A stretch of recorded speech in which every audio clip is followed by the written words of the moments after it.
Hello friends, இன்றைக்கி பார்த்தீங்கன்னா fried ரைஸாக செய்ய போகிறேன். ஃபர்ஸ்ட்டு கடாயில் எண்ணெயை ஊற்றி நல்லா காய்ஞ்ச பிறகு அதில் வெங்காயம் போட்டு நல்லா ஃப்ரை பண்ணிக்கலாம். ஃப்ரை பண்ண பிறகு கேரட்டு, கொடை மிளகா, கோஸு, பட்டாணி, கார்னு, அப்புறம் உப்பு, தேவையான அளவு உப்பு போட்டு நல்லா கிளறி, அதுக்கப்புறம் நான் ஒரு சில்லி போட்டுக்கிறேன். உங்களுக்கு ஏற்ற மாதிரி காரம் போட்டுக்கோங்க. அதுக்கப்புறமா மிளகுத்தூள் போட்டு உங்களுக்கு தேவையான அளவு, சோயா சாஸ் தேவையான அளவு, அதுக்கப்புறமா சாப்பாடு போட்டு நல்லா கிளறிக்கலாம்.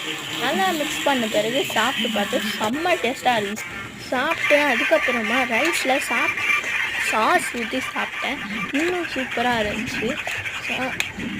சாப்பாடெலாம் கரெக்டாக போட்டு எல்லாமே சூப்பராக செஞ்சுருந்தா எக்காவுக்கு ஒரு கங்க்ராச்சுலேஷன் சொல்லலாம். அதுக்கப்புறமா எங்கள் டேடிக்கிட்டேயும் மம்மிக்கிட்டேயும் டேஸ்ட் கொடுத்தா சூப்பராக இருக்குன்னு சொன்னாங்க. அதுக்கப்புறம் நல்லா இருக்குன்னு சொல்லிட்டு எங்கள் வீட்டில் எல்லாருமே சொன்னாங்க. எக்கா சூப்பராக பண்ணியிருந்தாங்க. இந்த வீடியோ உங்களுக்கு பிடிச்சிருந்தா ப்ளீஸ் லைக் அண்ட் சப்ஸ்கிரைப் பண்ணிட்டு ஃப்ரெண்ட்ஸ். டாடா பாய் பாய்.